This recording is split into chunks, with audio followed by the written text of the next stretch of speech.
Hello నమస్తే సలాం వాలేకుం మీ అందరికీ జీ టీవీ తరఫున ఎవరెస్ట్ మసాలా వారవ వంటలు powered by natural refined sunflower ఆయిల్కి స్వాగతం.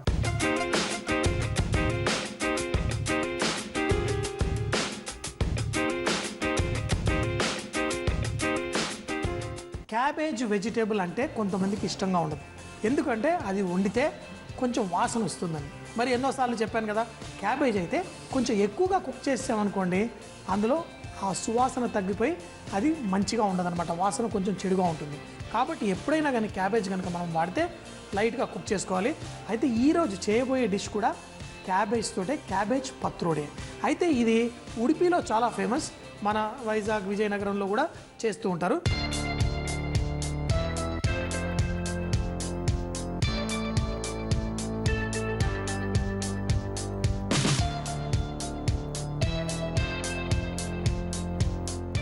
మీరు ఎప్పుడు తినకపోతే కనుక తప్పకుండా ఇది ట్రై చేయాల్సిందే.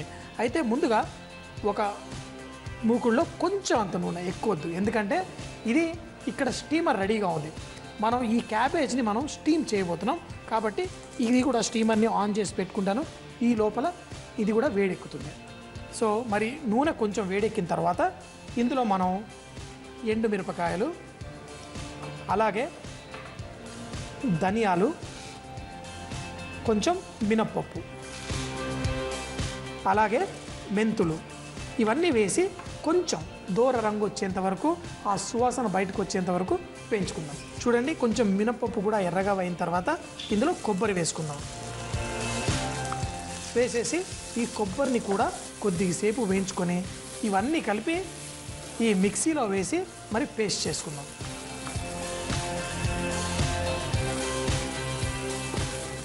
ఇలా పచ్చి కొబ్బరి వేసి వేయించుకుంటే అలా మంచి టేస్ట్ అనేది బయటకు వస్తుంది, ఈ మినపప్పు ఇవన్నీ కూడా. మరి స్టవ్ కట్టేసి మనం ఈ మిక్స్చర్ని మిక్సీలో వేసేసుకుందాం. మిక్సీలో వేసి పేస్ట్ చేసిన తర్వాత ఇవన్నిటిని కలిపి మనం క్యాబేజ్తో మిక్స్ చేసి, ఈ క్యాబేజ్ పత్రోడే చాలా బాగుంటుంది, వెరైటీగా చాలా టేస్టీగా ఉంటుంది. మరి ఇందులో వేసేసి పేస్ట్ చేసేసుకుందాం. ఈ మసాలా అయితే రెడీ అయిపోయింది. దీన్ని మనం ఒక బౌల్లో తీసుకుందాం. అలాగే ఇందులో కొంచెం అంత తురిమిన బెల్లం వేసుకుంటే చక్కగా ఉంటుంది. కొంచెం అంత తురిమిన బెల్లం కూడా ఇందులో తీసుకుందాం. కొంచెం తీయగా భలే టేస్టీగా ఉంటుంది. అలాగే ఇందులో మనం చింతపండు పులుసు కూడా కొంచెం పోసుకుందాం. ఇప్పుడు ఈ చింతపండు పులుసు కూడా వేసుకొని కొంచెం పేస్ట్ లాగా చేసుకున్న తర్వాత దీంట్లో మనం ఇడ్లీ రవ్వని ఒక గంటన్నర నీళ్ళలో నానబెట్టి ఆ నీళ్ళన్నీ తీసేసి మనం ఇందులో వేసుకుందాం. చూసారా ఎన్ని వెరైటీలు ఇలాంటివి ఉంటాయి. దీంట్లో కొంచెం ఉప్పు కూడా వేసుకుందాం. వేసి ఇప్పుడు మనం ఫ్రెష్గా క్యాబేజ్ని సన్నగా చాప్ చేసుకొని ఇందులో వేసేసుకుందాం. ఇందులో వేసి దీన్ని మనం కలుపుకుందాం. ఇప్పుడు చూడండి ఎలా తయారవుతుందో. దీన్ని మనం ఏం చేస్తామంటే స్టీమ్ చేసుకుంటాం. ఇలా చేసుకున్న తర్వాత కావాలంటే ఒక చిన్న ట్రేలో వేసి మనం కుక్కర్లో కూడా స్టీమ్ చేసుకోవచ్చు. కానీ ఏంటి, ఎక్కువసేపు స్టీమ్ అవ్వకూడదు, ఒక విజిలే చాలా ఎక్కువ అయిపోతుంది. ఎందుకంటే మరీ ఎక్కువ కుక్ అవుతే ఏమవుతుంది, చెడు వాసనలాగా మనకు అనిపిస్తుంది. కాబట్టి ఎక్కువగా స్టీమ్ చేయకూడదు. ఇదంతా రెడీ అయిన తర్వాత ఇది తీసుకొని మనం ఒక బౌల్లో కానీ ఎందులోనో తీసి స్టీమ్ చేసుకోవాలి. మనం ఇడ్లీలు స్టీమ్ చేసుకున్నట్టు అందులో కూడా చేసుకోవచ్చు. ఇలా పెట్టేసుకొని కుక్కర్లో కూడా పెట్టి మనం స్టీమ్ చేసుకోవచ్చు. మరి చాలా ఈజీ. ఇదంతా తీసేసి మనం ఇలా ఒక దాంట్లో వేసేసుకుందాం. వేసి కొంచెం ఇలా స్ప్రెడ్ చేసేసి ఇక్కడ చూడండి టెంపరవరీగా ఒక స్టీమర్ లాగా రెడీ చేసుకున్నాను. దీంట్లో ఇలా పెట్టేసి మరి దీనికి మూత పెట్టేస్తే ఆ స్టీమ్ ఆవిరి తాకి ఇది కుక్ అయిపోతుంది. మరోసారి చెప్తున్నాను, ఎక్కువసేపు మనం స్టీమ్ చేయకూడదు. క్యాబేజ్ ఎక్కువగా కుక్ అయితే వాసన వస్తుంది. ఒక 7 నిమిషాల పాటు దీంట్లో పెట్టేసి స్టీమ్ చేసుకుంటే సరిపోతుంది. 7 అనుకున్నాను, కొంచెం ఎక్కువ పట్టింది టైము. మరి 10 నిమిషాల్లో ఇది చక్కగా ఉడికిపోయింది. బయటికి తీసేసుకొని ఇప్పుడు దీన్ని పొడిగా ఉంటే చాలా బాగుంటుంది. ఇంత వేడిలోనే మనం దీన్ని ఒక ప్లేట్లో తీసేసుకుంటే కొంచెం పొడి పొడి అయిపోతుంది, ఎందుకంటే ఆవిరి తాకి ఆరిపోతుంది అనమాట. సో ఇది మనం వేడిగా ఉన్నప్పుడే ఒక ప్లేట్లో తీసుకొని ఇలా వేసేసుకుందాం. అదే కనుక మీరు స్టీమింగ్ కనుక కరెక్ట్ చేస్తే ఇలా చేయాల్సిన అవసరం కూడా పడదు. రెడీ చేసేసుకుందాం. కొంచెం చల్లారిన తర్వాత తాలింపు వేసుకొని తినేయడమే, మరి ఎంతో టేస్టీగా ఉంటుంది. తాలింపు వేసుకోవడం కోసం కొంచెం నూనె, మరి నూనె వేడెక్కిన తర్వాత దీంట్లో ఆవాలు చిటపట్లాడితేనే కదా మంచి టేస్ట్ వచ్చేది. కొంచెం మరి వేడెక్కిన తర్వాత వేసుకుంటే తొందరగా చిటపట్లాడుతుంది. ఆవాలు చిటపట్లాడిన తర్వాత ఎండుమిరపకాయలు, జీడిపప్పు కొంచెం, మరి అలాగే ఇందులో చిటికెడంతా ఎవరెస్ట్ వారి ఇంగువ,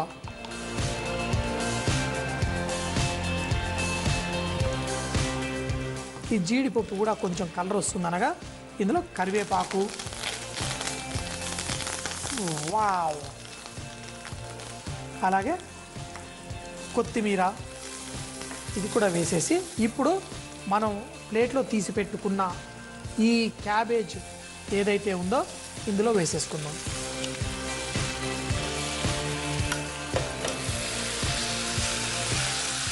ఇప్పుడు ఈ తాలింపులో దీన్ని టాస్ చేసేసుకుందాం. ఇది ఎంత అద్భుతంగా ఉంటుందో మీకు తెలియదు. ఈ పత్రోడేని మనం ఇలాగే తినేయచ్చు, కాకపోతే అన్నంతో కానీ రొట్టెలతో కానీ తింటే చాలా బాగుంటుంది. తాలింపు వేసేసుకున్న తర్వాత దీన్ని మనం సర్వ్ చేసుకోవచ్చు. చూడండి ఎంత సింపుల్గా ఉందో. దీంట్లో కావాలంటే మీరు గోధుమ రవ్వ కూడా వేసుకోవచ్చు. నేనైతే ఇడ్లీ రవ్వ వేసాను. క్యాబేజ్ కూడా మనం కరెక్ట్గా కుక్ చేసుకుంటేనే దీని టేస్ట్ చాలా బాగుంటుంది. ఇందులో ఉప్పు కారం తీయగా ఎంతో టేస్టీగా ఉంటుంది. కావాలంటే లాస్ట్లో చిటికెడంత నిమ్మరసం కూడా వేసుకోవచ్చు, సూపర్గా ఉంటుంది. వావ్, చాలా బాగుంది. మీరు కూడా ట్రై చేసుకొని తినండి. కావాలంటే మీరు చెప్పినట్టు కొంచెం స్టీమ్ కరెక్ట్గా చేసుకుని ఇంకా పొడి పొడిగా వస్తుంది, అప్పుడు చాలా బాగుంటుంది. సో ట్రై చేయండి, ఎంజాయ్ చేయండి. క్యాబేజ్ పత్రోడే తయారు చేయ విధానం: ఒక ప్యాన్ లో కొంచెం నూనె వేడి చేసి ఎండుమిరపకాయలు, ధనియాలు, మినపప్పు, మెంతులు వేసి కాస్త వేయించుకొని పచ్చి కొబ్బరి తురుము వేసి మరి కాసేపు వేయించుకొని మిక్సీలో పేస్ట్ చేసి పెట్టుకోవాలి. ఈ మసాలాను ఒక బౌల్లోకి మార్చుకొని అందులో బెల్లం, చింతపండు రసం, నానబెట్టుకున్న ఇడ్లీ రవ్వ, ఉప్పు, సన్నగా తరిగిన క్యాబేజ్ వేసి కలిపి ఆవిరిపై 10 నిమిషాల పాటు ఉడికించుకోవాలి. ఒక ప్యాన్ లో నూనె వేడి చేసి ఆవాలు, ఎండుమిరపకాయలు, జీడిపప్పు, ఇంగువ, కరివేపాకు వేసి వేయించుకొని ఆవిరిపై ఉడికించిన ఈ క్యాబేజ్ మిశ్రమాన్ని తాలింపులా వేసుకొని చక్కగా సర్వ్ చేసుకుంటే వేడివేడిగా చాలా బాగుంది. చిన్నప్పటి నుంచి గుడ్లు అంటే చాలా ఇష్టం. ఈరోజు కోడి గుడ్డు సాంబార్ చేయబోతున్నాను.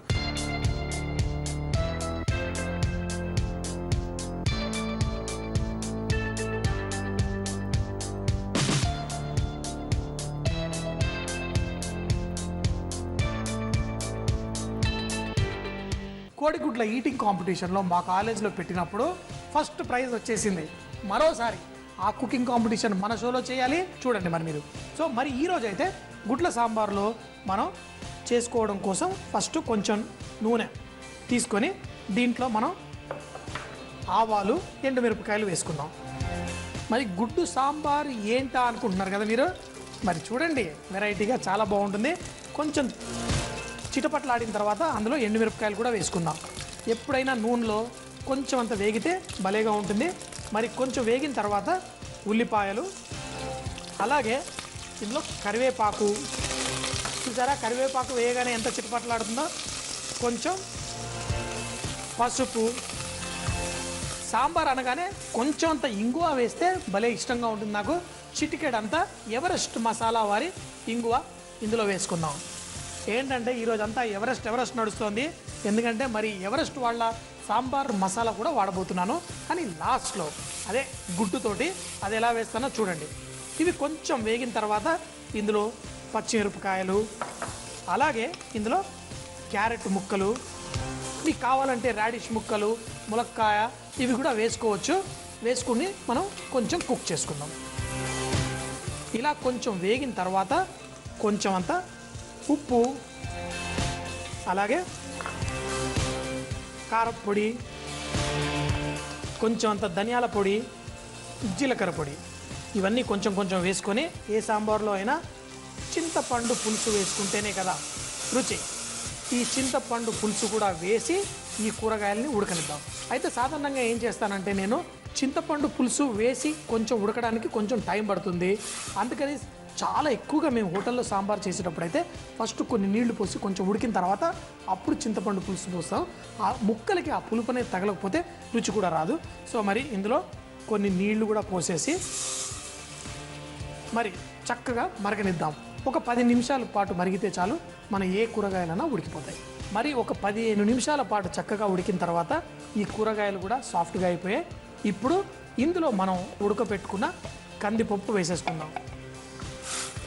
ఆహా, మరి నీళ్ళు ఇంకా కొంచెం పడుతుంది కదా, మరి ఇంకా కొన్ని నీళ్లు వేసి ఈ పప్పు వేసిన తర్వాత కూడా ఒక 4-5 నిమిషాల పాటు ఉడికించుకుందాం. అయితే గుడ్లు ఎక్కడున్నాయి, గుడ్లు సాంబార్ అంటున్నాం అంటే మరి ఓపిక పట్టండి, ఎందుకంటే లాస్ట్లో ఆ గుడ్లు వేసుకుందాం. ఎందుకంటే గుడ్లు ఉడకాల్సిన అవసరం లేదు, కాకపోతే ఆ గుడ్లు ఇందులో తేలుతూ ఉంటే భలే సూపర్గా ఉంటుంది. మన సాంబార్ కూడా చక్కగా అంతా ఉడికిపోయింది. ఇందులో కొంచెం అంతా పంచదార వేసుకుంటే టేస్ట్ బాగుంటుంది. కానీ ఇప్పుడు గుడ్లు వేస్తే కదా మన గుడ్ల సాంబార్ అయ్యేది. సో మరి ఒక పెనం తీసుకొని ఇందులో కొంచెం నూనె పోసుకుందాం. ఇందులో గుడ్లని మనం కొంచెం ఫ్రై చేసి వేసుకుందాం. వేసిన తర్వాత దీంట్లో ముందుగా కొంచెం ఉప్పు వేసేసుకుందాం నూనెలో. ఏంటా అనుకున్నారా, మరి చూడండి, గుడ్లు తీసుకొని వీటికి కావాలంటే ఫోర్క్ తోటి ఇలా చిట్టిగా చిల్లులు చేసుకుందాం. దీనికి మరి మసాలా చక్కగా అంటుతుంది. ఇలా గుడ్లకి కొంచెంగా ఇలా చిట్టిగా కొంచెం ఫోర్క్ తోటి కానీ కత్తితోటి కానీ ఇలా గుచ్చేసి మనం ఇలా నూనెలో ఫ్రై చేసుకుంటే ఒక మంచి టెక్స్చర్ వస్తుంది. ఏంటి, గుడ్డు తినేటప్పుడు మనకి ఆ టెక్స్చర్ తాకితే భలే టేస్టీగా ఉంటుంది. సో చిటికెడంత ఉప్పు వేసాను, అలాగే ఈ గుడ్లు కూడా వేసి చక్కగా ఫ్రై చేసుకుందాం. అదే కనుక మనం మామూలుగా అంటే వేరే కూరల్లో కూడా గుడ్లు వేసేటప్పుడు ఇలా ఫ్రై చేసి వేసుకుంటే బాగుంటుంది. కోడిగుడ్డు పులుసు కానివ్వండి, ఎందులో అయినా కానీ దీంట్లో మనం ఈ గుడ్లు చక్కగా ఫ్రై అయిన తర్వాత ఇదే దాంట్లో ఎవరెస్ట్ వాళ్ళ సాంబార్ మసాలా కొంచెం వేసి లైట్గా ఇలా వేయించి అప్పుడు ఇందులో వేసుకుంటే నిజమైన అద్భుతమైన టేస్ట్ వస్తుంది. సో మరి గుడ్డని కొంచెం సేపు ఫ్రై చేసుకుందాం. మరి గుడ్డు ఇలా ఫ్రై చేసుకున్న తర్వాత దీంట్లో కొంచెం మంట తగ్గించేసి మన ఎవరెస్ట్ వాళ్ళ సాంబార్ మసాలా ఇందులో వేసేసుకుందాం. చూడండి, ఇలా గుడ్డు మీద వేసేసి, అంటే మాడకూడదు, ఒక చెంచాడు వేసుకుంటే సరిపోతుంది. ఇందులో మనం ఈ గుడ్లని ఫ్రై చేసుకుంటూ ఇందులో కరివేపాకు అలాగే కొత్తిమీర కూడా వేసేసుకుందాం. వేసేసి ఇవి కొంచెం అంతా వేగనిద్దాం ఈ మసాలా కూడా. కానీ కొంచెం కూడా మసాలా మాడిందనుకోండి మీ సాంబార్ టేస్ట్ అంతా పాడైపోతుంది. ఇలా కొంచెం ఫ్రై అయిన తర్వాత ఈ గుడ్లను తీసేసి మనం ఈ మరుగుతున్న సాంబార్ కూడా మంట తగ్గించి దాంట్లో గుడ్లు కూడా వేసేసుకుందాం. అలాగే ఇందులో కొంచెం అంతా ఈ సాంబార్ కూడా వేసేసి ఈ మసాలా అంతా ఇందులో పడేలా చేసుకొని మరి ఇంకా బాయిల్ అవ్వాల్సిన అవసరం లేదు. ఒక్క 2 నిమిషాలు ఇలా సిమ్మర్ అయిన తర్వాత మనం స్టవ్ కట్టేసుకుంటే అద్భుతమైన కోడిగుడ్డు, అది కూడా ఎవరెస్ట్ కోడిగుడ్డు సాంబార్ రెడీ అయిపోతుంది. మనం తర్వాత మన ఈ గుడ్డు సాంబార్ ఈ మసాలాతోటి చక్కగా చూడండి, ఇంకా కొంచెం మసాలా గుడ్డు పట్టుకొని ఉంటుంది. ఇప్పుడు మన గుడ్డు సాంబార్ రెడీ. తినడం, ఎంజాయ్ చేయడం. కావాలంటే దీంతో పాటు అప్పడం ఇలాంటివి ఏమన్నా వేసుకొని తినొచ్చు. సువాసన మాత్రం అలా వేయించి వేసిన కరివేపాకు తర్వాత ఆ సాంబార్ మసాలా తగిలి అద్భుతమైన టేస్ట్ వచ్చేసింది మన సాంబార్కి. కొంచెం ఫ్రై అయిన తర్వాత ఈ కోడిగుడ్డు దానిపైన టేస్ట్ కూడా భలేగా ఉంటుంది, తినేటప్పుడు కూడా మంచిగా అనిపిస్తుంది. సో మీరు కూడా తినండి, చక్కగా ఎంజాయ్ చేయండి. నేను మాత్రం సూపర్ అని తినేస్తాను. గుడ్డు కొంచెం ఫ్రై అయిందంటే భలే సూపర్గా ఉంటుంది.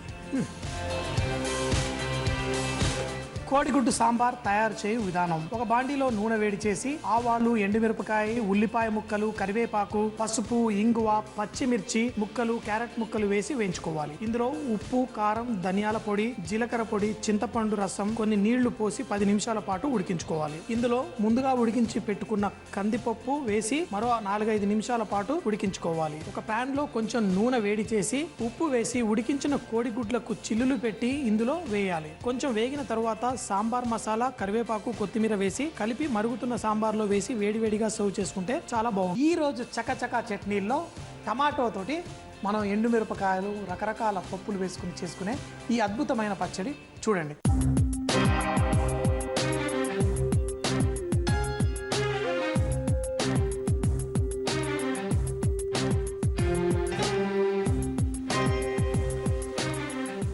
చాలా చాలా టేస్టీగా ఉంటుంది. ఇది మనం అన్నంతో ఘాటుగా తింటే బాగుంటుంది. ఫస్ట్గా కొంచెం నూనె వేసుకుందాం. అంటే కొంచెం నూనె ఎక్కువ ఉన్నా పర్లేదు దీంట్లో. ఇది వేసుకున్న తర్వాత ధనియాలు, పల్లీలు, మెంతులు, పుట్నాల పప్పు, నువ్వులు ఇవన్నీ వేసి వేయించుకోవాలి. నూనె టమాటా పచ్చడి, అందుకే కొంచెం నూనె ఎక్కువ వేసాను. అయితే ఇందులో ఎండుమిరపకాయలు కూడా వేసుకోవచ్చు. మనం ఆవకాయ పచ్చడిలో ఎలా నూనె ఎక్కువగా పెట్టి నిలువ పెట్టుకుంటామో ఇందులో కూడా వేసి కొంచెం నిలువ ఉంచుకోవచ్చు. మరి దీంట్లో అలాగే వెల్లుల్లి రెబ్బలు ఇవన్నీ వేగుతున్నప్పుడు ఇందులో కొంచెం చింతపండు కూడా వేసుకుందాం. అయితే ఇందులో నేను వాడినది రెగ్యులర్ ఆయిల్, కానీ మీరు ఇలాంటి పచ్చళ్ళు చేసుకునేటప్పుడు నువ్వుల నూనె వాడతారు. అయితే ఆ నువ్వుల నూనె మనం అన్నంలో కలుపుకున్నా కానీ భలే టేస్టీగా ఉంటుంది. ఈ పచ్చడి చేసుకునేటప్పుడు మీరు నువ్వుల నూనె వేసుకుంటే చాలా బాగుంటుంది. ఇది కొంచెం అంతసేపు వేగిన తర్వాత ఇప్పుడు దీంట్లో టమాటాలు కూడా మనం చిన్న ముక్కలుగా కట్ చేసుకొని ఇందులో వేసేసుకుందాం.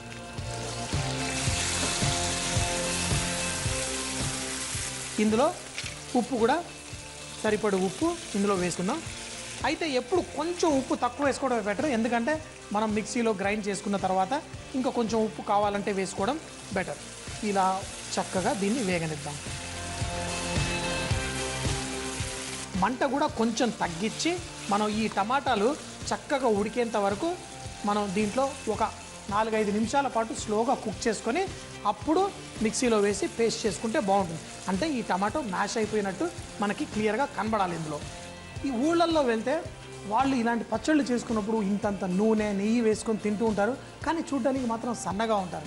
అయితే ఆ కష్టజీవులు ఇలాంటి నూనె ఏంటి దేన్నైనా అరగదీసేస్తారు.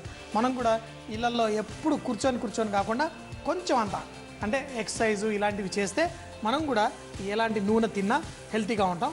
ఇదంతా కుక్ అయిపోయింది కాబట్టి ఇప్పుడు దీన్ని మనం స్టవ్ కట్టేసి మరి మిక్సీలో వేసేసి మనం మంచిగా చట్నీ గ్రైండ్ చేసుకుందాం.